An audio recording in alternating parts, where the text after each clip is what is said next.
প্রিয় দর্শক, আসসালামু আলাইকুম। এবার ধর্ষণের দায়ে গ্রেপ্তার হলেন আলোচিত কন্টেন্ট ক্রিয়েটর ইসমাইল হোসেন। ইসমাইল হোসেনকে চেনেন না এরকম সোশ্যাল অ্যাক্টিভিস্ট খুব কমই আছে, যারা সোশ্যাল মিডিয়াতে অ্যাক্টিভ, ফেসবুকে অ্যাক্টিভ, তারা অবশ্যই ইসমাইল হোসেনকে চিনে থাকবেন, যার গ্রামের ময়মনসিংহের তার আঞ্চলিক ভাষায় কথা বলে সোশ্যাল মিডিয়াতে ভাইরাল হন এবং গ্রামের অপরূপ দৃশ্য সামাজিক যোগাযোগ মাধ্যমে তুলে ধরেন। তো যতটুকু জানা যায়, এক নারীর ধর্ষণের অভিযোগ তোলায় গতকাল মঙ্গলবার তাকে পুলিশ হেফাজতে নেওয়া হয়।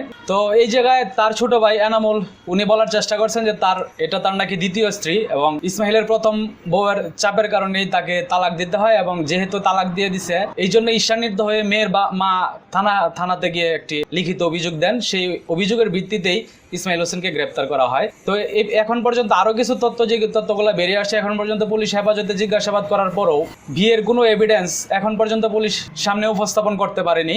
এই জন্য তাকে আগামীকাল আদালতে পাঠানো হবে।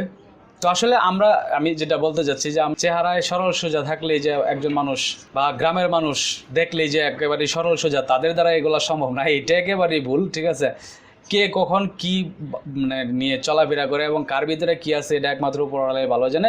তবে ইসমাইল হোসেনরে প্রত্যেকটা মানুষই পছন্দ করতো, যেহেতু একেবারেই গ্রামের পরিবেশে, গ্রামের ভাষায়, তার আঞ্চলিক ভাষায় কথা বলতো, গ্রামের যে দৃশ্যগুলো আছে সেই দৃশ্যগুলো তুলে ধরতো এবং চেহারায় একটা সরলতা ভাব ছিল এবং সহজ সরলভাবে কথা বলতো, কোনো না আলাদা গেট আপ এরকম ভাবে সে চলতো না। এই জন্য মানুষ আর একটু বেশি পছন্দ করতো, যে একেবারেই সাধারণভাবে সে ভিডিও তৈরি করতো, এই জন্য হয়তো মানুষ বেশি পছন্দ করতো। তবে যাই হোক, সত্য মিথ্যা যাচাই হোক, পুলিশ হেফাজতে নেওয়া হয়েছে, তাকে সত্য মিথ্যা যাচাই হোক। যদি সত্যি সে ধর্ষণের মতো জঘন্য কাজ করে থাকে, তাহলে অবশ্যই তাকে পুলিশ আইনানুগ যে ব্যবস্থা আছে তার বিরুদ্ধে গ্রহণ করা হোক। এবং যদি সে সত্যিকার অর্থে বিয়ে করে থাকে এবং যদি তালাকের মতো বিষয় যেটা হইতেই পারে, যদি মনের সাথে মন না মিলে যদি আপনার সংসার না করা যায়, এই জায়গায় তালাক হইতে পারে, এটা কোনো বিষয় না।